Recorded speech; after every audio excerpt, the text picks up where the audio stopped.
নমস্কার, সকলকে শুভ সন্ধ্যা।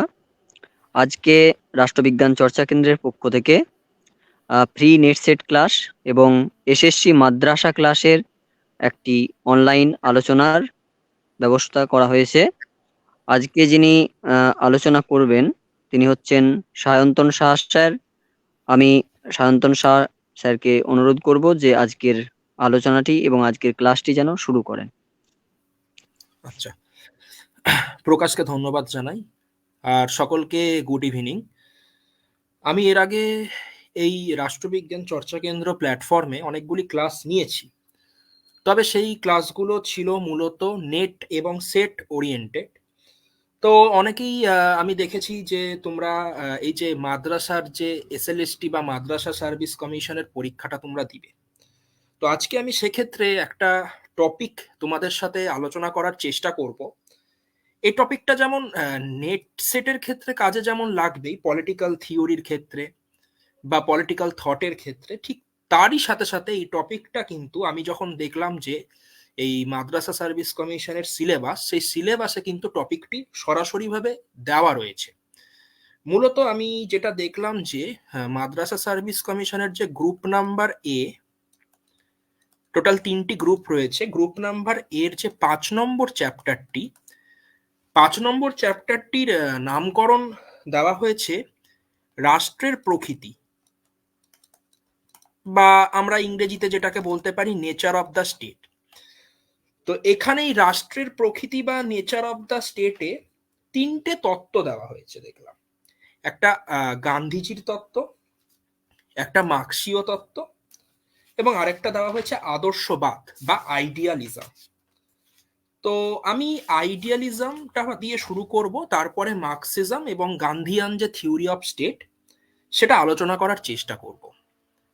এর আগে আমি যে নেটের ক্লাসগুলি নিয়েছিলাম সেখানে কোনো একটি টপিককে হয়তো খুব বিস্তারিতভাবে আলোচনা করেছিলাম, কিন্তু আজকে যেহেতু আমি নেট সেটের সাথে এই এসএলএসটির ক্লাস বা মাদ্রাসার ক্লাসের মধ্যে দুটোকে যেহেতু মিক্সচার করে আমি পড়াবো, তাই হয়তো কোনো কোনো জায়গাতে আমি একটু পরীক্ষা ওরিয়েন্টেড পড়ানোর চেষ্টা করব, যেহেতু 36 বা 35 দিন পরে এই পরীক্ষাটি রয়েছে। কাজে কোনো কোনো জায়গা হয়তো আমি একদম ব্যাকগ্রাউন্ডে যাওয়ার আজকে চেষ্টা করব না, আজকে বরং চেষ্টা করব তোমাদের পরীক্ষাতে কাজে লাগে যে জায়গাগুলি, সে জায়গাগুলো আলোচনা করার। তাহলে প্রথমে আমি শুরু করছি আদর্শবাদ দিয়ে, এবং আমি চেষ্টাও করছি যে যতটা সম্ভব আলোচনাটাকে বাংলাতে করা যায়, কারণ পরীক্ষাটা যেহেতু বাংলাতেই তোমরা দিবে। তাহলে আমি আজকের আলোচনাটা শুরু করছি আদর্শবাদ বা আইডিয়ালিজমকে কেন্দ্র করে। দেখো, রাষ্ট্রের প্রকৃতি সম্পর্কে এই যে আদর্শবাদ বা এই যে আইডিয়ালিজম বলে যে তত্ত্বটি রয়েছে, এটাকে অনেক নামে চিহ্নিতকরণ করা হয়। এটাকে ভাববাদ বলা হয়, আবার এটাকে কর্তৃত্বমূলক মতবাদ বলেও চিহ্নিতকরণ করা হয়। তাহলে এই যে রাষ্ট্রের উৎপত্তি সম্পর্কে যে আমরা দেখতে পাচ্ছি, এই আদর্শবাদ বা আইডিয়ালিজম বলে যে থিওরিটি রয়েছে, এটাকে ভাববাদ, কর্তৃত্বমূলক মতবাদ বলেও চিহ্নিতকরণ করা হয়। অবভিয়াসলি এটা আমাদের মাথায় রাখা দরকার যে এটা একটা ফিলোসফিক্যাল অ্যাপ্রোচ। এটা একটা ফিলোসফিক্যাল অ্যাপ্রোচ বা এটা একটা দার্শনিক দৃষ্টিভঙ্গি। এই জিনিসটা আমাদের কিন্তু অবভিয়াসলি মাথাতে রাখতে হবে। আর এই আদর্শবাদের উদ্ভব কিভাবে হচ্ছে তার যদি আমি প্রেক্ষাপট খুঁজে বের করার চেষ্টা করি, তাহলে আমরা দেখব যে এই আদর্শবাদের উদ্ভবের কেন্দ্রস্থলই হচ্ছে প্রাচীন গ্রিক রাজনৈতিক চিন্তা। অ্যানসিয়েন্ট গ্রিক পলিটিক্যাল যে থট, সেখান থেকেই আদর্শবাদ বলো বা ভাববাদ বলো বা কর্তৃত্বমূলক মতবাদ বলো, এই দার্শনিক দৃষ্টিভঙ্গিটির উদ্ভব ঘটেছে। প্রাচীন গ্রিক রাজনৈতিক চিন্তাতে আমরা দুটো বিখ্যাত দার্শনিক তথা রাজনৈতিক চিন্তাবিদের নাম পাই, প্লেটো এবং অ্যারিস্টটল। এরা কি মনে করত? এরা মনে করত যে ব্যক্তির জীবনে রাষ্ট্রের যে গুরুত্ব সেটা খুব অপরিসীম। প্লেটো, অ্যারিস্টটল এরা প্রত্যেকেই মনে করত যে ব্যক্তিকে যদি বিকশিত করতে হয়, ব্যক্তি যদি নিজের সেলফ ডেভেলপমেন্ট করতে চায়, তাহলে তাকে রাষ্ট্রের মধ্যেই বসবাস করতে হবে। কেউ যদি মনে করে যে আমি রাষ্ট্রের মধ্যে বসবাস করব না, আমি রাষ্ট্রের বাইরে গিয়ে নিজেকে ডেভেলপ করব, সেটা সম্ভব নয়। আমরা প্লেটো অ্যারিস্টটলের যখন থিওরি থট পড়েছি আমরা বারবার এই কথাগুলি পেয়েছি, কারণ অ্যারিস্টটল নিজেই বলেছেন যে মানে যে রাষ্ট্রের অস্তিত্বটা স্বীকার করছে না, তার একটা উক্তি রয়েছে যে হয় সে ভগবান, না হলে ভগবান বা দেবতা, না হলে সে কোনো পশু। তো এই প্লেটো অ্যারিস্টটল এরা মনে করতো যে রাষ্ট্রের একটা জৈবিক সত্তা রয়েছে, মানে রাষ্ট্রেরও একটা, আমাদের দেহে যেমন প্রাণ থাকে রাষ্ট্রেরও একটা প্রাণ রয়েছে, এবং রাষ্ট্রের গুরুত্বটা অপরিসীম ব্যক্তির জীবনে। মানে রাষ্ট্র না থাকলে ব্যক্তি কখনোই নিজের ডেভেলপমেন্ট করতে পারবে না। এই যে প্রাচীন গ্রিক রাজনৈতিক চিন্তায় প্লেটো এবং অ্যারিস্টটল এই যে বিভিন্ন ধরনের চিন্তা ভাবনাটা আমাদের সামনে তুলে ধরেছিলেন, এটাই কিন্তু একটা আদর্শবাদ বা আইডিয়ালিজমের প্রেক্ষাপট নির্মাণ করেছিল।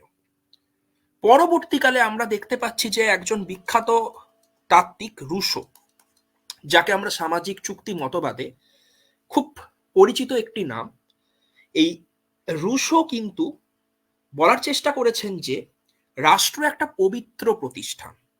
রুশো কিন্তু বলার চেষ্টা করেছেন যে রাষ্ট্র হচ্ছে একটা পবিত্র প্রতিষ্ঠান বলে চিহ্নিত করেছেন, এবং এই রাষ্ট্রের হাতে একটা কর্তৃত্ব থাকে, মানে তার কাছে একটা অথরিটি থাকে, বৈধ ক্ষমতা থাকে, লিগাল পাওয়ার থাকে, যেটা কখনোই রাষ্ট্রে বসবাসকারী জনগণ অলঙ্ঘনীয়, মানে সেটাকে অমান্য করতে পারে না, সেটাকে কখনোই ডিসঅবে করতে পারে না।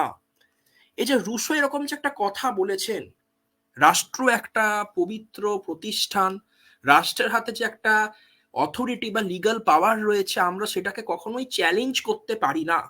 এই রুশো প্রথমেই যে আধুনিক যুগে ভাববাদী দর্শনের ক্ষেত্রটাকে সূচনা করলেন। তাই জন্য দেখবে অনেক বইতে এটা লেখা থাকে যে আধুনিক কালে আদর্শবাদের প্রথম দার্শনিক হচ্ছে রুশো, কারণ রুশোর হাত ধরে আধুনিক কালে এই আদর্শবাদের চিন্তা ভাবনাটা কিন্তু এগিয়েছে। এবং তারপরে আমরা দেখতে পাচ্ছি যে 19 সেঞ্চুরিতে অনেক এরকম দার্শনিকদের লেখা বা রচনা আমরা দেখছি, যারা আদর্শবাদ বা এই আইডিয়ালিজমের থিওরিটাকে এগিয়ে নিয়ে গেছে। এক্ষেত্রে আমি কতগুলো তাত্ত্বিকের যদি তোমাদের সামনে নাম লিখি, যেমন প্রথমেই লিখতে হবে কান্ট,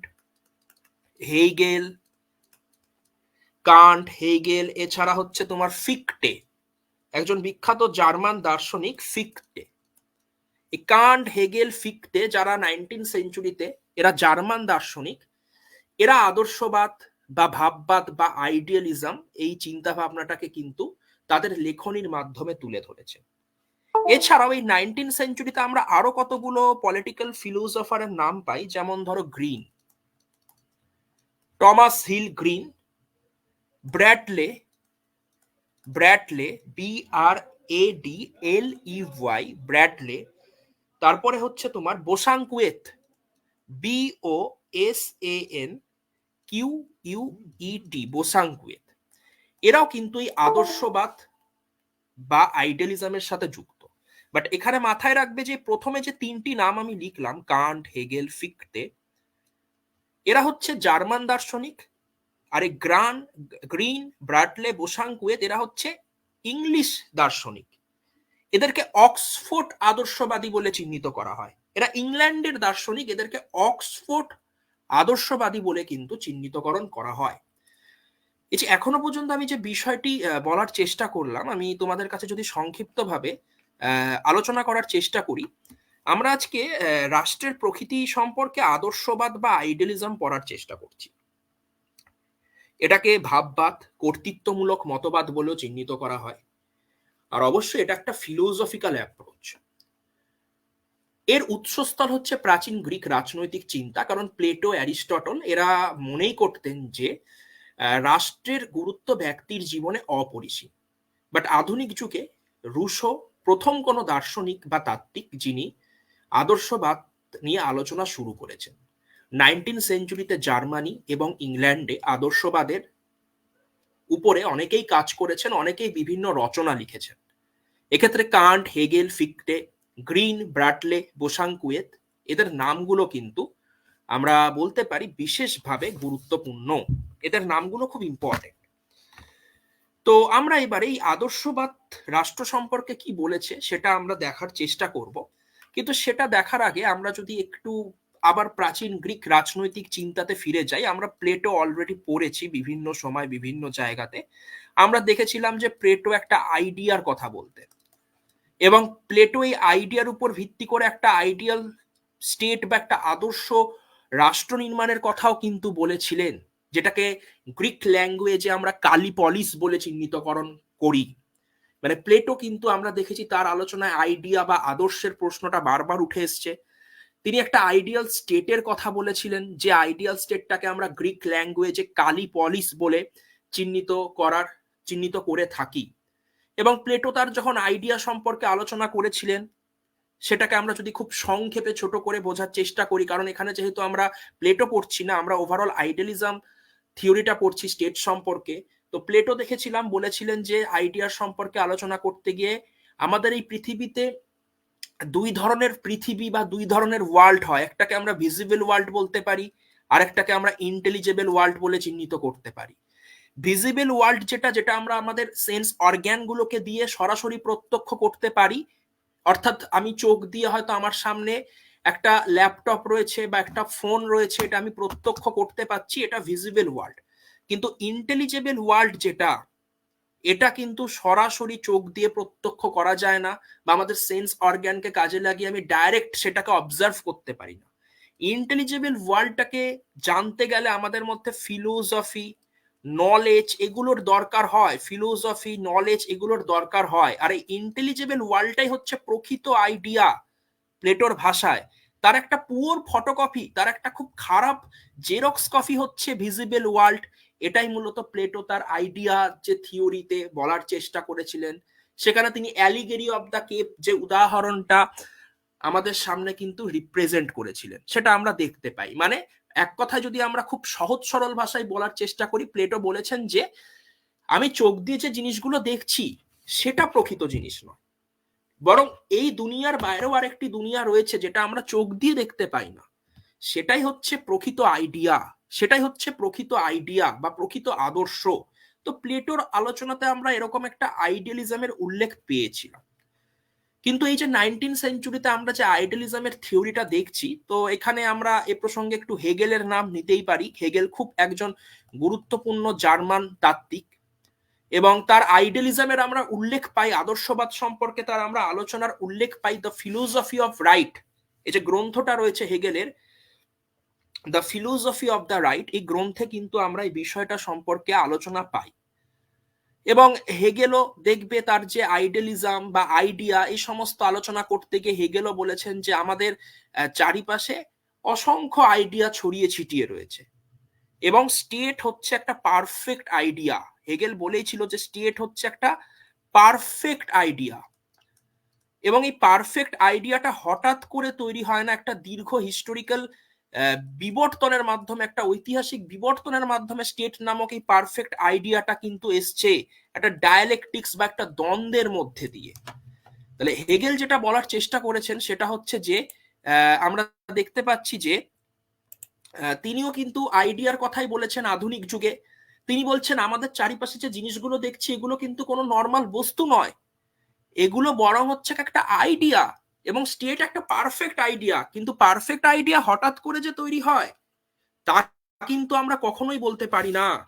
পারফেক্ট আইডিয়া তৈরি হতে একটা সময় লাগে, একটা ডায়ালেকটিক্স বা দান্দিকতার মাধ্যমে বিবর্তনের মধ্যে দিয়ে সে পারফেক্ট আইডিয়াটা আসে। তো এগুলো খুব আমরা দেখলাম যে থিওরিটিক্যাল বিষয়। আমরা এবারে সংক্ষেপে ছোট করে যেটা দেখার চেষ্টা করব যে আইডিয়ালিজমের মূল বৈশিষ্ট্যগুলো কি রাষ্ট্র সম্পর্কে। আমি একদম ছোট ছোট করে পয়েন্ট ওয়াইজ যদি বলার চেষ্টা করি, প্রথমত আইডিয়ালিজম বলছে যে রাষ্ট্র হচ্ছে এক ধরনের ইনফ্যালিয়েবল, রাষ্ট্র হচ্ছে এক ধরনের ইনফ্যালিয়েবল,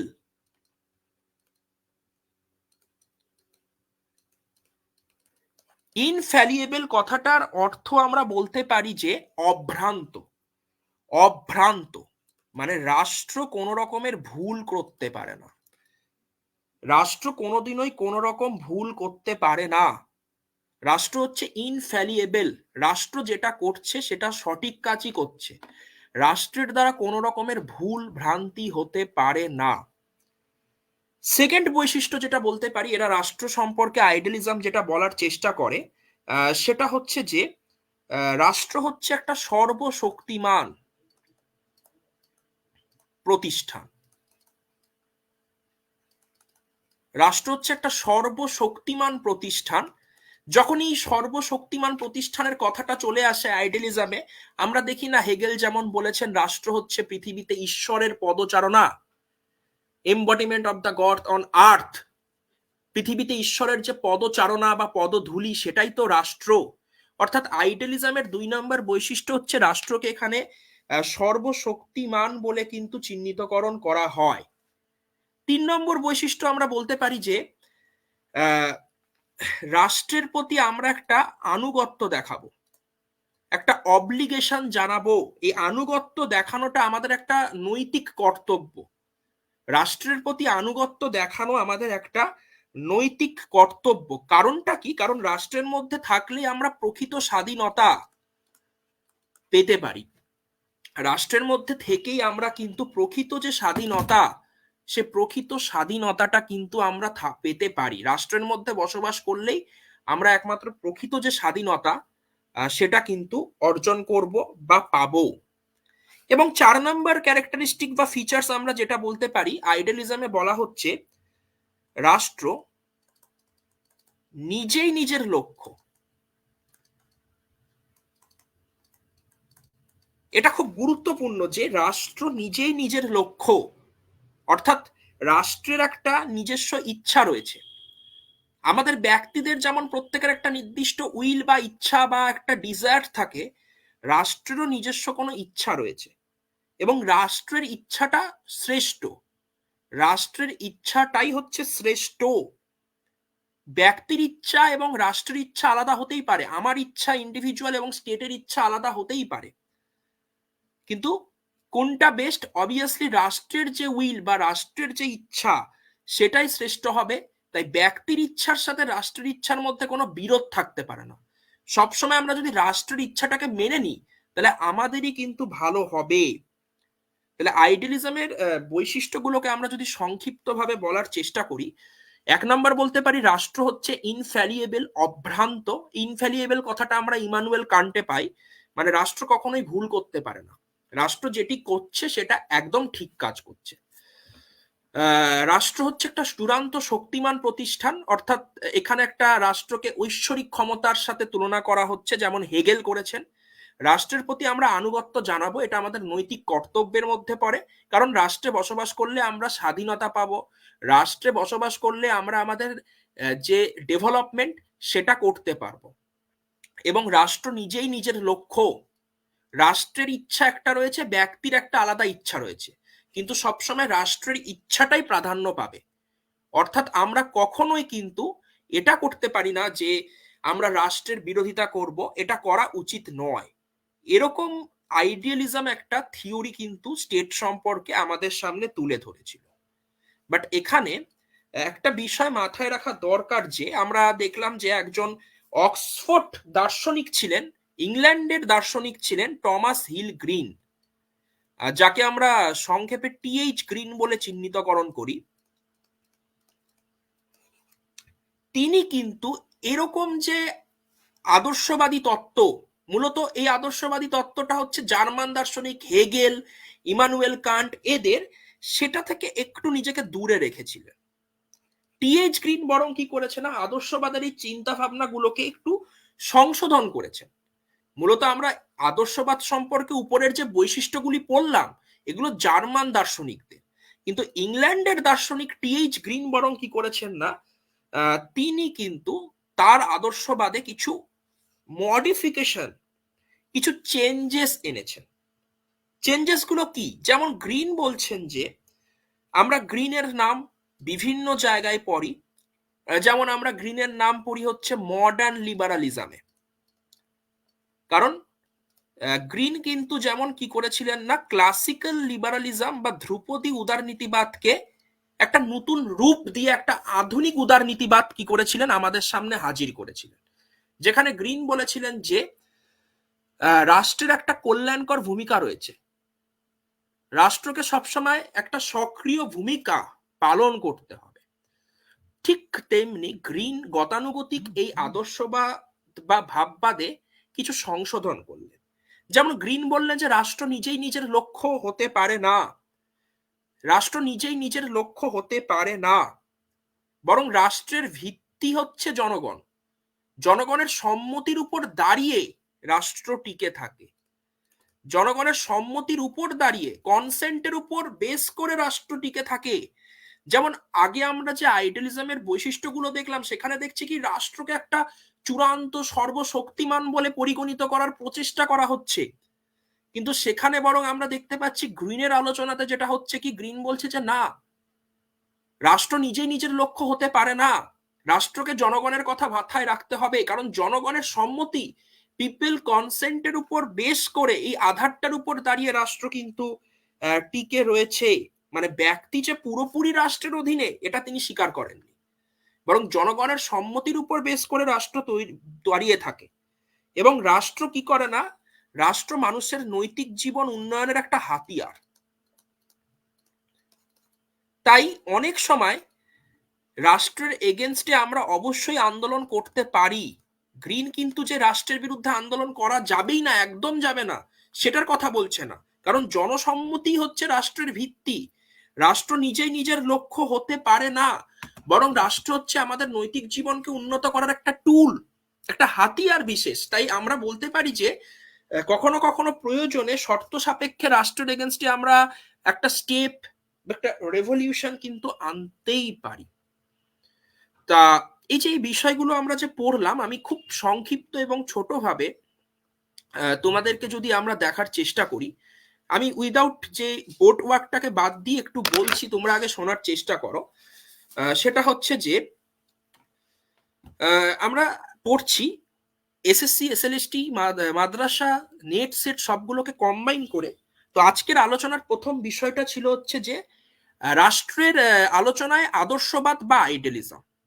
তো প্রথমত, আদর্শবাদ বা আইডিয়ালিজম একটি ফিলোসফিক্যাল অ্যাপ্রোচ, যেটাকে আমরা ভাববাদ, কর্তৃত্বমূলক মতবাদ বলে চিহ্নিত করতে পারি। এটার উৎসস্থল বা এর যদি আমি হিস্টোরিক্যাল ব্যাকগ্রাউন্ড খুঁজে বের করি, তাহলে সেটা হচ্ছে গ্রিক পলিটিক্যাল থট, প্রাচীন গ্রিক রাজনৈতিক চিন্তা। এক্ষেত্রে প্লেটো, অ্যারিস্টটল, তাদের নামটা প্রথমেই চলে আসে, কারণ এরা মনে করতেন যে রাষ্ট্র এমন একটা প্রতিষ্ঠান যেটাকে বাদ রেখে no one can develop himself, যেখানে নিজের ব্যক্তিত্বের বিকাশ সাধন সম্ভবই নয়, এবং রাষ্ট্র হচ্ছে গুরুত্বপূর্ণ, এটাই তারা প্রচার করতেন। পরবর্তীকালে রুশো এবং 19 সেঞ্চুরিতে জার্মান দার্শনিক হেগেল, কান্ট, বা ইংল্যান্ডে আমরা দেখতে পাচ্ছি গ্রিন, বোসাঙ্কুয়েত, এরা কি করেছেন না, এই আদর্শবাদী দর্শনটাকে এগিয়ে নিয়ে গেছে।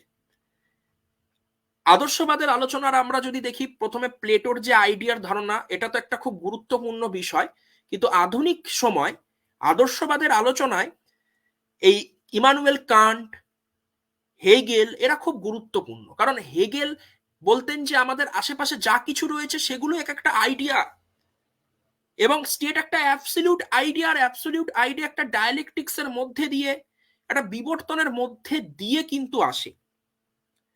মূলত আদর্শবাদের যে বৈশিষ্ট্যগুলো আমরা পেয়েছি, যে রাষ্ট্র কখনোই ভুল করতে পারে না, রাষ্ট্র চূড়ান্ত প্রতিষ্ঠান, রাষ্ট্রের একটা নির্দিষ্ট ইচ্ছা রয়েছে যেটা ব্যক্তির ইচ্ছার থেকে আলাদা হতেই পারে, কিন্তু ব্যক্তিকে রাষ্ট্রের ইচ্ছাই মেনে চলতে হবে, তবেই ব্যক্তি স্বাধীনতা পাবে, তবেই ব্যক্তির ডেভেলপমেন্ট হবে। এবং আমরা কখনোই রাষ্ট্রের বিরোধিতা করতে পারি না, কারণ রাষ্ট্র একটা চূড়ান্ত সর্বশক্তিমান, একটা ঐশ্বরিক ক্ষমতা সম্পন্ন, আমরা বলতে পারি যে প্রতিষ্ঠান বিশেষ। কিন্তু আমরা দেখতে পাচ্ছি যে TH Green, Thomas Hill Green, তিনি একজন ইংরেজ দার্শনিক, তিনি একটা আদর্শবাদের সংশোধন এনেছেন, বরং তিনি একটা ইংরেজ আদর্শবাদের কথা বলেছেন, যেটা জার্মান আদর্শবাদ থেকে কিছুটা আলাদা। তিনি বলছেন যে না, রাষ্ট্র নিজেই নিজের লক্ষ্য হতে পারে না, জনগণের সম্মতি হচ্ছে গুরুত্বপূর্ণ বিষয়, সম্মতির উপর ভিত্তি করে রাষ্ট্র দাঁড়িয়ে রয়েছে। তাই শর্ত সাপেক্ষে মানুষ কখনো কখনো আন্দোলন, বিদ্রোহ, বিপ্লব করতে পারে, এবং রাষ্ট্র যেহেতু নিজেই নিজের লক্ষ্য নয়, রাষ্ট্র কি একটা হাতিয়ার মানুষের নৈতিক জীবনের উন্নয়নের ক্ষেত্রে। এক্ষেত্রে তোমরা টমাস হিল গ্রিনের যে গ্রন্থটি রয়েছে খুব ইম্পর্টেন্ট একটা গ্রন্থ, lectures on the principal of political obligation. Lectures on the principal of political obligation, এই গ্রন্থটা কিন্তু খুব গুরুত্বপূর্ণ। Lectures on the principal of political obligation, এই গ্রন্থটা কিন্তু খুব ইম্পর্টেন্ট একটা গ্রন্থ। এবারে আমি চেষ্টা করব, আরো যেহেতু দুটো তত্ত্ব পড়ব, এই আদর্শবাদটাকে আমরা র্যাপ আপ করে নিব লাস্টে জাস্ট একটু সমালোচনা দিয়ে। তাহলে আই থিঙ্ক তোমাদের যখন প্রশ্ন প্র্যাকটিস করবে, স্পেশালি এসএলএসটির জন্য, তোমাদের এইগুলোর উপর বেস করে দেখবে তোমরা অ্যান্সার গুলো করতে পারবে। তো আমরা যদি আদর্শবাদের সমালোচনা করি, তাহলে দুটো নাম খুব অটোমেটিক্যালি চলে আসে, একটা হফহাউস আর একটা হচ্ছে C.E.M. জোট। হফহাউস এবং জোট, এই দুটোর নাম কিন্তু অটোমেটিক্যালি চলে আসে। হফহাউস এবং জোট এরা কিন্তু এই আদর্শবাদী তত্ত্বটাকে ক্রিটিসিজম বা এটাকে কিন্তু সমালোচনা করেছে। হফহাউস জোট এরা অনেক যুক্তি আমাদের সামনে তুলে ধরেছেন, যেমন বলছেন যে এই তত্ত্বের একটা গুরুত্বপূর্ণ সমস্যা হচ্ছে যে এই তত্ত্বটাতে ব্যক্তি স্বাধীনতাটা হরণ হয়। কারণ এখানে রাষ্ট্রকে এতটা বেশি শক্তিশালী করা হয়েছে যে এর ফলে কি হতে পারে, ব্যক্তি স্বাধীনতা হরণ হতে পারে। মানে যে মানুষের যে ইন্ডিভিজুয়াল ফ্রিডম, সেটার উল্লেখ আমরা এই তত্ত্বে পাই না। এটা একটা ড্রব্যাক বলে আমরা চিহ্নিত করতে পারি। এবং এখানে শুধু রাষ্ট্রেরই গুণগান গাওয়া হয়েছে, রাষ্ট্র সমাজের মধ্যে যে পার্থক্য সেটা করা হয়নি। আমাদের সমাজে রাষ্ট্র ছাড়াও অনেক সামাজিক সংগঠন, অনেক প্রতিষ্ঠান থাকে, সেগুলোর আলোচনা কিন্তু একদমই করা হয়নি। তাহলে হফহাউস জোট এরা এই রাষ্ট্রের উৎপত্তি সম্পর্কে আদর্শবাদী যে তত্ত্ব, সেটার কিন্তু অন্যতম সমালোচক। কেন সমালোচক? এই থিওরিতে the basic difference between the state and society, এটা কিন্তু চিহ্নিতকরণ করা হয়নি, ডিটেক্ট করা হয়নি, বরং মনে করা হয়েছে যে স্টেট অ্যান্ড সোসাইটি আর সিমিলার ওয়ার্ড, একই জিনিস, এরকম ভাবে চিহ্নিত করা হয়েছে। স্টেট ছাড়াও যে others association, others social organisation, political association যেগুলো আমাদের এই সোসাইটিতে অবস্থান করে, সেগুলোর আলোচনা পাই না। এটা সর্বোপরি কি করেছে না, মানুষের যে ইন্ডিভিজুয়াল ফ্রিডম সেটাকে হরণ করতে পারে, কারণ এখানে রাষ্ট্রকেই চূড়ান্ত শক্তিমান করে দেখানোর চেষ্টা করা হয়েছে। এটা মূলত আমরা দেখলাম। এবারে আমরা যেটি দেখার চেষ্টা করব সেটা হচ্ছে রাষ্ট্র সম্পর্কে মার্ক্সীয় তত্ত্ব। প্রথমত বলে রাখার চেষ্টা করি, এখানে আমরা ওভারঅল মার্ক্সবাদ দেখব না, সেটার উপরে দরকার হলে একটি দিন আমরা একটা ক্লাস করতে পারি, বা নেট সেটে মার্ক্স খুব বিস্তারিতভাবে আমাদেরকে পড়তে হয়। তো রাষ্ট্র সম্পর্কে আমরা মার্ক্সীয় তত্ত্বটা এবারে একটু আলোচনা করব। তো এটা আলোচনা করতে গেলে আমরা প্রথমত যে বিষয়টা বলতে পারি সেটা হচ্ছে যে মার্ক্স তার যে চিন্তা ভাবনাটা আমাদের সামনে তুলে ধরেছেন, সেখানে এক কথায় তিনি একটা রাষ্ট্রের অবলুপ্তির কথাই বলেছিলেন। এবং তিনি এটাও বলেছিলেন যে কমিউনিজম বা সাম্যবাদে গিয়ে রাষ্ট্র উবে যাবে, হুইদার অ্যাওয়ে, রাষ্ট্র বলে কিন্তু একটা কোনো ধারণা থাকবে না। কারণ মার্ক্স মনে করতেন যে রাষ্ট্রের মধ্যে একটা দ্বন্দ্ব কাজ করে, একটা ডায়ালেকটিক্স কাজ করে। বিশেষ করে এক্ষেত্রে শ্রেণী দ্বন্দ্ব, এই জিনিসটা কিন্তু খুব গুরুত্বপূর্ণ। তাহলে এখন আমরা now we are try to understand the Marxian theory of state. Marx প্রথমত রাষ্ট্রের অবলুপ্তি বা হুইদার অ্যাওয়ে অফ দ্য স্টেটের কথা বলেছিলেন, এবং তিনি মনে করেছিলেন যে সাম্যবাদে গিয়ে রাষ্ট্রের অবসান ঘটবে। কারণ রাষ্ট্রে একটা ক্লাস স্ট্রাগল বা শ্রেণী সংগ্রাম, একটা শ্রেণী লড়াই দেখা যায়, দুটো শ্রেণীর স্বার্থ যেহেতু পরস্পর বিরোধী, তা একটা দ্বন্দ্ব কিন্তু লক্ষ্য করা যায়। তো মার্ক্স রাষ্ট্র সম্পর্কে যে আলোচনাটি করেছেন, সেক্ষেত্রে আমরা যেটা দেখতে পাই যে মার্ক্স প্রথমেই বলেছেন যে দ্বন্দ্ব বা ডায়ালেকটিক্সের কথা। আমাদের এই সমাজে, রাষ্ট্রের যে আমাদের এই যে সমাজে যদি দেখি, বিভিন্ন সমাজ ব্যবস্থা এসছে, তিনি রাষ্ট্রের বদলে সমাজ কথাটাকে বেশি প্রাধান্য দিয়েছেন, এবং তিনি বলেছেন যে আমাদের বিভিন্ন ধরনের সমাজ ব্যবস্থা এসছে। যেমন আমরা প্রথমে দেখতে পাই যে আদিম সাম্যবাদী সমাজ ছিল,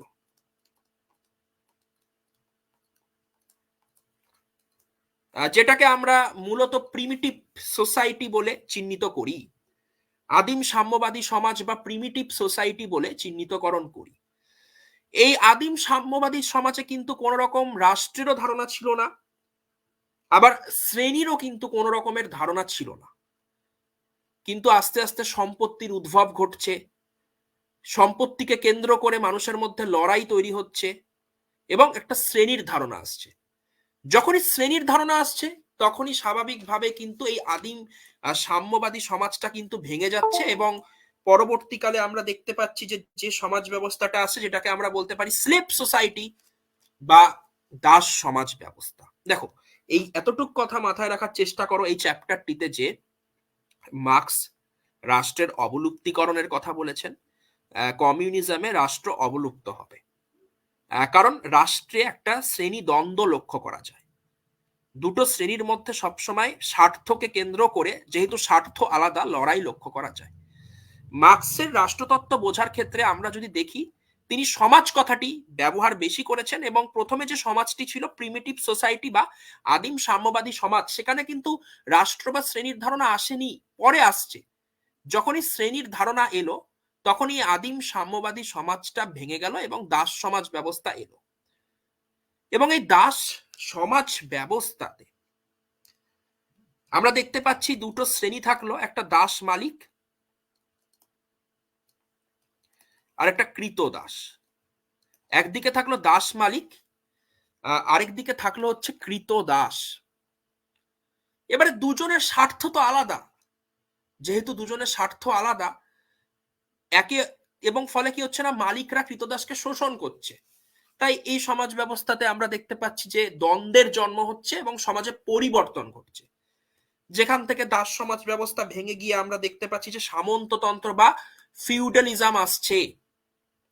তো এইভাবে সমাজের আমরা দেখি যে একটা বিবর্তন হয়েছে, যেটা মার্ক্সবাদের আমরা ঐতিহাসিক বস্তুবাদে সমাজের যে বিবর্তনের পর্যায়গুলো সেগুলো পড়ি, যে সামন্ততন্ত্রের পরে আমরা দেখতে পাচ্ছি পুঁজিবাদ বা ধনতন্ত্র আসছে, এবং পুঁজিবাদের অবসানের পরে আসছে সমাজতন্ত্র, এবং তারপরে আলটিমেট যেটা গোল সাম্যবাদ সেটা কিন্তু আসছে।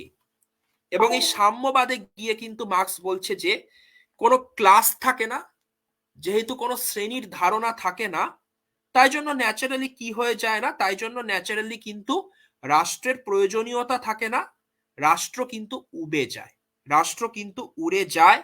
এই কনসেপ্টটা কিন্তু আমরা দেখতে পাচ্ছি যে কমিউনিজমে হচ্ছে। জাস্ট আমি এটা বোঝানোর জন্য তোমাদেরকে বলার চেষ্টা করলাম। তো মার্ক্স এখানে বলছে যে এই যে পুঁজিবাদী সমাজ ব্যবস্থা, এটার পরেই মূলত কি হবে না, সমাজতন্ত্র আসবে, তারপরে সাম্যবাদ আসবে। তো এখানে সমাজতন্ত্র সাম্যবাদের মধ্যে আমি সংক্ষিপ্তভাবে আজকে পৃথকীকরণ বা পার্থক্যটা করার চেষ্টা করব। তাহলে আমরা কি দেখলাম, যে সাম্যবাদে গিয়ে রাষ্ট্রটি উবে যাবে। কেন উবে যাবে? কারণ এখানে শ্রেণীর ধারণা থাকবে না, শ্রেণীর ধারণা না থাকলে দ্বন্দ্ব থাকবে না, ফলে রাষ্ট্রের আর প্রয়োজনীয়তা থাকবে না।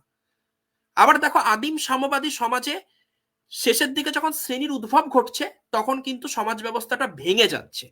তার মানে শ্রেণীর সাথে রাষ্ট্রের একটি সম্পর্ক রয়েছে, এই অ্যাজাম্পশন বা হাইপোথিসিসটা আমরা অবশ্যই কিন্তু নির্মাণ করতে পারি।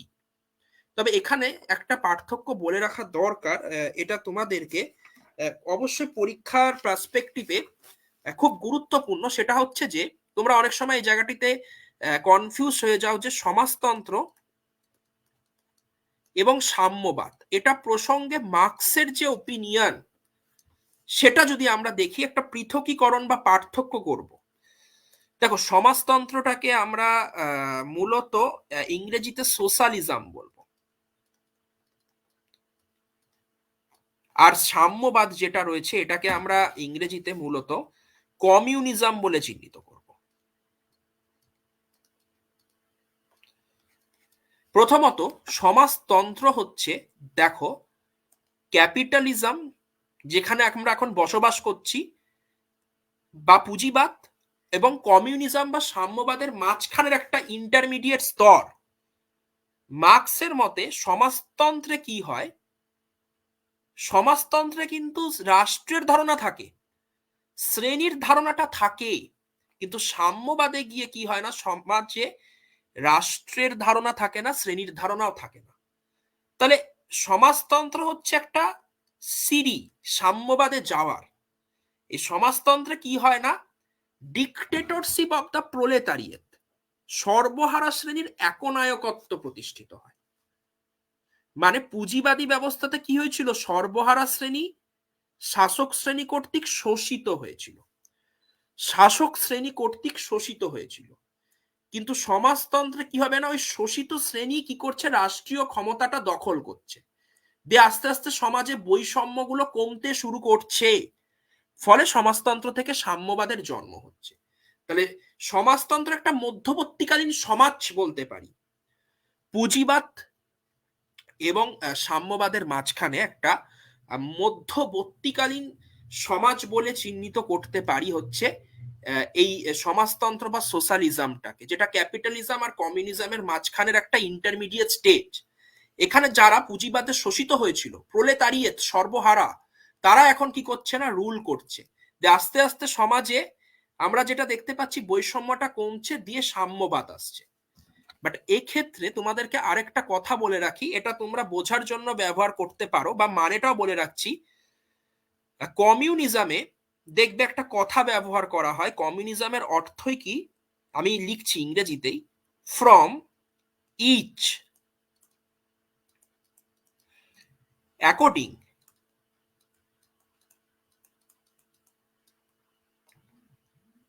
from each according to his ability, to each according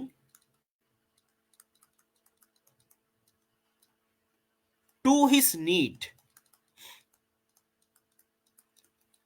from each according to his ability, to each according to his needs. আমি কথাটার মিনিংটা আমি বুঝিয়ে দিব আজকে। আর সোশ্যালিজমের ক্ষেত্রে আমরা যে কথাটা লিখতে পারি সেটা হচ্ছে from each according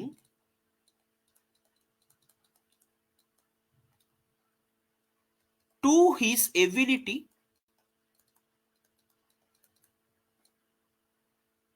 two each according to his contribution. কথাটা প্রায় এক, শুধু লাস্টের ওয়ার্ডটা চেঞ্জ। আগেরটাতে ছিল কি, কমিউনিজমে আমি যেটা লিখলাম, from each according to his ability and ability to each according to his need, আর এখানে লিখলাম কি, টু হিজ কন্ট্রিবিউশন। এই কথাটার মাধ্যমে তোমরা সোশ্যালিজম এবং কমিউনিজমের মধ্যে ডিফারেন্স করতে পারবে। কিভাবে? সোশ্যালিজমে কি বলা হচ্ছে, তুমি যতটা কাজ করছো, তোমার যতটা সামর্থ্য, তুমি ঠিক ততটাই পাওনা, বা তুমি ততটাই ন্যায্য, তোমার পাওনাটা তুমি পাবে। সমাজতন্ত্রে যেটা বলা হচ্ছে যে তুমি যতটা কন্ট্রিবিউট করছো, তুমি সেই কন্ট্রিবিউশনের সমমূল্য তুমি পাবে। মানে ধরো তুমি ভালোভাবে পড়াশোনা করেছো, তুমি ভালোভাবে একটি কম্পিটিটিভ এক্সাম পাস করেছো, তাহলে তুমি যতটা খেটেছো, তোমার একটা যোগ্য চাকরি পাওয়ার অধিকার রয়েছে। বা দেখা গেল সোশ্যালিজমে কি বলা হচ্ছে, যে তোমার দরকার প্রতিদিন 500 টাকা করে, তবে তুমি খাটনি করছো 200 টাকার মতো, তাহলে তোমাকে 200 টাকাই প্রদান করা হবে। তুমি যতটা খাটবে তুমি ইকুয়াল রেজাল্ট পাবে। কিন্তু কমিউনিজমে কি বলছে, তোমার চাহিদাটা কি, তোমার দরকার 500 টাকা, তাহলে তোমাকে 500 টাকাই দেওয়া হবে, তুমি কতটা খেটেছো সেটা জাজ করা হবে না। কমিউনিজম এবং সোশ্যালিজমের মধ্যে এইভাবে তোমরা পার্থক্যটা মনে রাখতে পারো। মানে সোশ্যালিজমে তুমি যতটা এফোর্ট দিচ্ছ, তার বিনিময়ে তুমি ততটুকুই রিটার্ন পাবে। কিন্তু কমিউনিজমে বলছে তোমার চাহিদাটা কি, সেটাই ফুলফিলমেন্ট করতে হবে। মানে দেখা গেল সোশ্যালিজমে কেউ বললো যে আমার 1000 টাকা দরকার, সে কাজ করে 500 টাকার মতো, 500 টাকাই সে পাবে, তার 1 টাকা বেশিও পাবে না, 1 টাকা কমও পাবে না। কিন্তু কমিউনিজমে সে যদি বলে যে আমার 1000 টাকা দরকার, তাকে 1000 টাকাই প্রদান করা হবে, তার চাহিদাটাকেই পূরণ করা হবে। কন্ট্রিবিউশনটা দেখা হবে না। এবারে আমি লাস্ট সংক্ষেপে আরেকটা যেটা বলবো, এই ফিফথ চ্যাপ্টার গ্রুপ বি, যেমন একটু বলে রাখি, এই যে প্রথমে যেটা পড়লাম আইডিয়ালিজম, যে থিওরি অফ দ্য স্টেট, এটা নেটের ক্ষেত্রে তোমাদের হিগেল যখন পড়বে, হেগেল পড়তে গেলে অবশ্যই কাজে দিবে। আবার যেমন এই যে মার্কসিয়ান থিওরি অফ স্টেট, এটাও তোমরা মার্কস যখন পড়বে কাজে দিবে। ঠিক তেমনি আমরা এই যে লাস্ট টপিকটা পড়বো আজকে, গান্ধীয়ান থিওরি অফ স্টেট, এটা তোমাদের নেটের ক্ষেত্রে ইন্ডিয়ান পলিটিক্যাল থটে যেমন কাজে দিবে, ঠিক তেমনি এসএলএসটির ক্ষেত্রেও কাজে দিবে। তো আমরা এবারে সংক্ষেপে ছোট্ট করে গান্ধীয়ান যে থিওরি অফ স্টেট রয়েছে, গান্ধীয়ান যে থিওরি অফ স্টেট বা রাষ্ট্র সম্পর্কে যে গান্ধীর চিন্তা ভাবনা, সেটাকে আমরা একটু দেখে নেওয়ার চেষ্টা করি। দেখো, গান্ধী যেটা বলছেন, আমরা গান্ধীর এখানে অহিংসা, সত্যাগ্রহ এই বিষয়গুলোতে যাচ্ছি না। গান্ধী বলছেন যে এই যে আধুনিক রাষ্ট্র ব্যবস্থাটা রয়েছে, এটার তিনি সাপোর্টার নন। এই যে মডার্ন যে স্টেট সিস্টেমটা রয়েছে, গান্ধী কিন্তু এটার একদমই সাপোর্টার নন।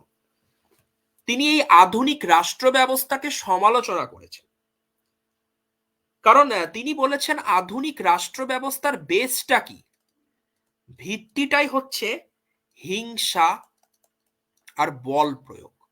তাহলে প্রথমে আমরা যে লাইনটা বলতে পারি যে গান্ধীর মতে আধুনিক রাষ্ট্র ব্যবস্থার ভিত্তি হলো হিংসা এবং বল প্রয়োগ। আর তিনি যেহেতু যে কোনো ধরনের হিংসা বল প্রয়োগের এগেনস্টে, তাই জন্য তিনি আধুনিক রাষ্ট্র ব্যবস্থার অন্যতম সমালোচক। এবং তিনি বলছেন যে আমাদের ব্যক্তির প্রাণ রয়েছে, আমাদের প্রত্যেকটা ব্যক্তির মধ্যে প্রাণ আছে বলেই তো বেঁচে রয়েছি, কিন্তু রাষ্ট্র একটা প্রাণহীন যন্ত্র। রাষ্ট্র হচ্ছে একটা প্রাণহীন যন্ত্র, যার কাজই হচ্ছে সহিংস বল প্রয়োগ করা সমাজে, যার কাজই হচ্ছে সহিংস বল প্রয়োগ করা। যে কারণে রাষ্ট্র কিন্তু মানুষের বিকাশ করে না, বরং তিনি রাষ্ট্র মানুষের বিকাশের পথে বাধা, বরং রাষ্ট্র হচ্ছে মানুষের বিকাশের পথে বাধা। তাহলে গান্ধীর যে রাষ্ট্র সম্পর্কে আমরা চিন্তা ভাবনাটা দেখছি, এক্ষেত্রে আমরা বলতে পারি যে গান্ধী আধুনিক রাষ্ট্র ব্যবস্থার একজন তীব্র সমালোচক। তিনি বলছেন যে আধুনিক রাষ্ট্রে হিংসা এবং বল প্রয়োগ থাকে, যেটার তিনি কখনোই সাপোর্টার নন।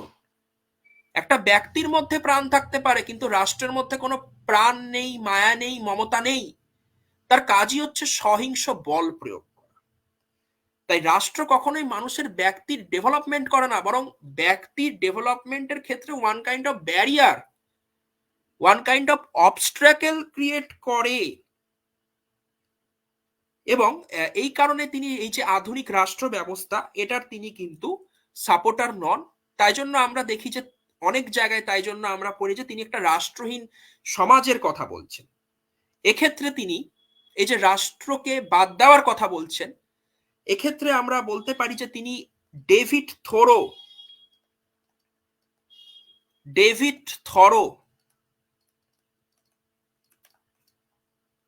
তার দ্বারা কিন্তু প্রভাবিত। ডেভিড থরোকে অনুসরণ করে, ডেভিড থরো একজন নৈরাজ্যবাদী তাত্ত্বিক ছিলেন। আর আমরা রাষ্ট্রতত্ত্বে নৈরাজ্যবাদ বা অ্যানার্কিজম পড়ি। অ্যানার্কিজম কি বলে, যে রাষ্ট্রকে অবলুপ্ত করতে হবে, সেক্ষেত্রে আমরা হিংসাত্মক পন্থাও অবলম্বন করতে পারি। বাট গান্ধীজি হিংসাত্মক পন্থার কথা বলছেন না, কিন্তু এই ডেভিড থরোর দ্বারা প্রভাবিত হয়ে বলেছেন যে হ্যাঁ, রাষ্ট্রের অবলুপ্ত দরকার। ডেভিড থোরোকে অনুসরণ করে গান্ধীজি একটা কথা বলেছিলেন যে সেই সরকারই ভালো যা সবচেয়ে কম শাসন করে, সেই সরকারই ভালো যা সবচেয়ে কম শাসন করে। এবারে দেখো, গান্ধী পুরোপুরি নৈরাজ্যবাদী নন, যে নৈরাজ্যবাদের মতন ভেঙে দাও, গুড়িয়ে দাও রাষ্ট্রকে, এটাও বলছেন না। এবং তার আলোচনাতে একটা আমরা দেখতে পাচ্ছি দার্শনিক চিন্তা ভাবনা রয়েছে। তাই আমরা গান্ধীকে কিন্তু ফিলোসফিক্যাল অ্যানার্কিস্ট বা দার্শনিক নৈরাজ্যবাদী বলে কিন্তু চিহ্নিত করতে পারি। তাহলে আমরা যেটা দেখলাম যে গান্ধী আধুনিক রাষ্ট্র ব্যবস্থার একজন তীব্র সমালোচক। রাষ্ট্র একটি প্রাণহীন যন্ত্র, সহিংস বল প্রয়োগ ছাড়া সে কিছু করতে পারে না। আর তিনি বলেছেন যে ব্যক্তির প্রাণ রয়েছে, রাষ্ট্র ব্যক্তির ডেভেলপমেন্টের ক্ষেত্রে বাধা। তিনি নৈরাজ্যবাদী তাত্ত্বিক ডেভিড থরর দ্বারা প্রভাবিত হয়ে বলেছেন যে সরকার কম শাসন করে, ব্যক্তির জীবনে কম হস্তক্ষেপ করে, সেটাই ভালো। কিন্তু তিনি পুরোপুরি নৈরাজ্যবাদীদের মতন হিংসাত্মক পন্থার কথা বলেন না, বরং আমরা তাকে ফিলোসফিক্যাল অ্যানার্কিস্ট বা আমরা তাকে দার্শনিক নৈরাজ্যবাদী বলে চিহ্নিত করতে পারি। এক্ষেত্রে আমরা গান্ধীজির দুটো কনসেপ্টকে খুব গুরুত্ব সহকারে বলতে পারি, তোমরা পড়েওছ। একটা হচ্ছে অচি ব্যবস্থা বা ট্রাস্টশিপ যে কনসেপ্ট, আর একটা হচ্ছে যে সর্বদয়। এই দুটো কনসেপ্ট কিন্তু খুব ইম্পর্টেন্ট। যে গান্ধীজির যে অচি ব্যবস্থা, যেটা তিনি উপনিষদ, গীতা এই জায়গাগুলো থেকে এই ট্রাস্টিশিপ কনসেপ্টটা কিন্তু এনেছিলেন, এটা কিন্তু আমরা দেখতে পাচ্ছি যে অচি ব্যবস্থা বা এই যে ট্রাস্টিশিপ কনসেপ্টটার ক্ষেত্রে তিনি ঈশোপনিষদ, গীতা এগুলো থেকে পেয়েছিলেন। এবং গান্ধীজির একটা ফ্রেন্ড ছিল, তার নাম ছিল পলক। পোলককে একটা চিঠি লিখেছিলেন, সেখানে কিন্তু তিনি এই ট্রাস্টিশিপ কথাটা ব্যবহার করেছিলেন, যেটাকে আমরা সংক্ষেপে বলতে পারি যে সমাজে যারা ধনবান ব্যক্তি, যাদের প্রচুর টাকা পয়সা সম্পত্তি রয়েছে, তারা কি করবে না, তাদের সম্পত্তি টাকা পয়সার অংশগুলো সমাজে দান করবে স্বেচ্ছায়। ফলে কি হবে, যাদের কাছে ধন নেই, টাকা নেই, তাদের উন্নয়নটা হবে। মানে আমার যতটা দরকার আমি ততটুক রাখবো এবং অবশিষ্ট অংশ আমি সর্বসাধারণের জন্য বিলিয়ে দিব। এই যে ট্রাস্টিশিপ কনসেপ্ট, এটা কিন্তু রাষ্ট্রের সাথে যুক্ত একটা খুব গুরুত্বপূর্ণ বিষয়, যে আমার কাছে যতটা দরকার আমি রাখবো, আমার বাকি টাকা আমি ট্রাস্টিশিপ সমাজের স্বার্থে ব্যবহার কিন্তু করছি। এই কনসেপ্টটা তিনি গীতা, উপনিষদ এগুলোর দ্বারা প্রভাবিত হয়েছেন এবং পোলককে একটা চিঠিতে এই ট্রাস্টিশিপ কনসেপ্টটা লিখেছিলেন, মানে কথাটা ব্যবহার করেছিলেন। তেমনি আমরা দেখতে পাই যে সর্বদয়, এক্ষেত্রে রাস্কিনের ভূমিকা রয়েছে, জন রাস্কিনের যে আনটু দ্য লাস্ট, সেটার ভূমিকা রয়েছে। এটার দ্বারা তিনি প্রভাবিত হয়ে বলছেন যে সবার উদয় করতে হবে, সবার উদয় করতে হবে, মানে সমাজে সকলের কল্যাণ করতে হবে। সমাজে যে কোনো ধরনের জীবন জীবিকার মানুষেরই মর্যাদা সমান। যে একজন ডাক্তার, তার যেমন মর্যাদা রয়েছে, কৃষকেরও মর্যাদা রয়েছে, এবং যে রাস্তাঘাট পরিষ্কার করে ঝাড়ুদার, তার মর্যাদাও কিন্তু সমান। এই যে সবার উদয় করতে হবে, যেটা আমরা ইন্ডিয়ান পলিটিক্যাল থটে পরবর্তীকালে দেখছি জেপি নারায়ণের আলোচনাতেও আমরা পাচ্ছি। মানে আমি এখানে তো গান্ধীর রাষ্ট্রতত্ত্ব পড়াচ্ছি না, আমি জাস্ট মানে ওভারঅল পড়াচ্ছি না রাষ্ট্র সম্পর্কে, মানে গান্ধীর দর্শন পড়াচ্ছি না, রাষ্ট্র সম্পর্কে গান্ধীর যে চিন্তা ভাবনার যে বিষয়গুলো সেটা আলোচনা করার চেষ্টা করছি। সেখানে আমরা দেখছি যে অচি ব্যবস্থা মানে আমার কাছে যতটা দরকার ততটুক রাখবো, বাকি জিনিসটা আমি ডিস্ট্রিবিউট করে দেবো, এই যে কনসেপ্টটা আমরা পাচ্ছি। আবার সর্বদয় মানে সবার উদয়, সবার কল্যাণ। রাস্কিনের আনটু দ্য লাস্ট দ্বারা প্রভাবিত হয়ে তিনি বলছেন যে সবার কল্যাণ করতে হবে, সবার উন্নয়ন করতে হবে, কোনো কাজই ছোট নয়, এগুলো আমরা দেখছি। লাস্টে এইটাই বলে আমি তোমাদের এই যে আলোচনাটা সেটাতে আমি কমপ্লিট করার চেষ্টা করব। সেটা হচ্ছে যে তাহলে আমরা এই যে গান্ধী পড়লাম স্টেট সম্পর্কে, তার একটু আগে মার্কসও আমরা পড়লাম। তাহলে গান্ধী এবং মার্কসের মধ্যে কিন্তু আমরা কিছু সিমিলারিটিস, কিছু ডিসিমিলারিটিস আমরা যদি দেখার চেষ্টা করি, সেটা আমরা একটু দেখতে পারি। যেমন দেখো, গান্ধী এবং মার্কসের মধ্যে সিমিলারিটিস বা মিলের জায়গা এটাই যে উভয় কিন্তু রাষ্ট্রকে একটা দমনমূলক যন্ত্র বলে চিহ্নিত করছে। উভয় কিন্তু আমরা দেখতে পাচ্ছি রাষ্ট্রকে একটা দমনমূলক যন্ত্র বলে কিন্তু চিহ্নিত করছে। এটা কিন্তু আমরা দেখতে পাচ্ছি যে উভয়ের ভাষায় এটা একটা দমনমূলক যন্ত্র, এবং উভয় কিন্তু একটা রাষ্ট্রহীন সমাজের কথা বলছেন। গান্ধী এবং মার্কস দুজনই কিন্তু একটা রাষ্ট্রহীন সমাজ ব্যবস্থার কথা বলছেন। কিন্তু আমরা দেখতে পাই যে কিছু ডিসিমিলারিটিস রয়েছে, কারণ গান্ধী যে শ্রেণী চরিত্র রাষ্ট্রের সেটাকে আলোচনা করেননি, মার্কস শ্রেণী চরিত্রটাকে আলোচনা করেছেন। মার্কস বল প্রয়োগ হিংসার মাধ্যমে রাষ্ট্র উৎখাতের কথা বললেও গান্ধীজি অহিংসার মাধ্যমে উৎখাতের কথা কিন্তু বলেছে। এটা কিন্তু আমরা দেখতে পাচ্ছি যে গান্ধী এবং মার্কসের মধ্যে ডিসিমিলারিটিস কোথায়। মার্কস তো রেভলিউশন ক্লাস স্ট্রাগলের কক্ষে, তিনি শ্রেণী নিয়ে আলোচনা করছেন, গান্ধীর আলোচনায় সেটা আমরা পাচ্ছি না, বা গান্ধী কিন্তু একটা নন ভায়োলেন্সের কথা বলছে। একটা প্রশ্ন এসছে যে গান্ধী রামরাজ্য সম্পর্কে কি বলতে চেয়েছে। এটা আমি স্টেট থিওরিতে অ্যাড করলাম না, এটা যদি তোমাদেরকে বুঝতে হয় তাহলে আমরা দেখতে পাই যে এই রামরাজ্য, এটা আমরা বলতে পারি যে ইজ অ্যান অ্যানসিয়েন্ট কনসেপ্ট, এটা একটা প্রাচীন ধারণা, বাট গান্ধীজি এটাকে পপুলারাইজড করেছিলেন 1929-এ ইয়ং ইন্ডিয়াতে। 1929-এ রামরাজ্য কথাটার মানে হচ্ছে কি ডিভাইন রাজ বা the kingdom of God. Divine raj বা কিংডম অফ গড মানে ওয়ান কাইন্ড অফ বলতে পারি যে আইডিয়াল স্টেট। যেমন আমি তোমাদেরকে আজকে আইডিয়ালিজমের আলোচনা করতে গিয়ে বলেছিলাম না যে প্লেটো একটা আইডিয়ালিজমের কথা, মানে একটা আইডিয়াল স্টেটের কথা বলেছেন যেটাকে আমরা কালিপলিস বলছি। ঠিক ইন দ্যাট সেন্স আমরা বলতে পারি যে এটা একটা আদর্শ রাষ্ট্রের কনসেপ্ট গান্ধীজির ভাষায়। মানে যেখানে কি থাকবে না, যেখানে কোনো পার্টিকুলার রিলিজিয়ানের কথা বলছেন না, মোরাল ভ্যালুস থাকবে। মানে আমরা ইনশর্ট এটা বলতে পারি যে Gandhi's ideal state Ram Rajya was not associated with a particular religion, but was more about moral values, justice, equality and the truth.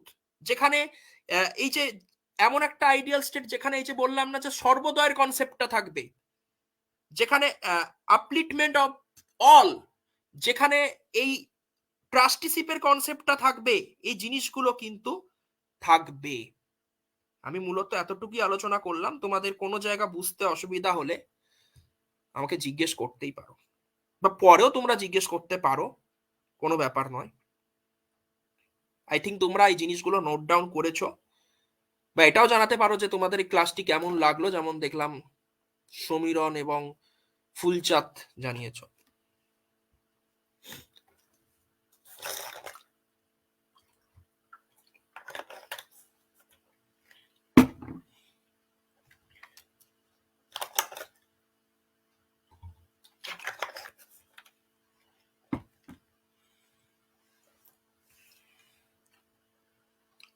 Thank you Madhumita, Seema, thank you. আচ্ছা, ঠিক আছে। তা এরপরে আরো একটা টপিক নিয়ে আমি কোনো একদিন, থ্যাংক ইউ প্রশান্ত, আলোচনা আমি করব, বা তোমাদের কোনো সমস্যা থাকলেও পরে জানাতেই পারো। তাহলে আমি এখানেই ক্লাসটাকে এন্ড করছি, আমি তাহলে লিভ হয়ে যাচ্ছি।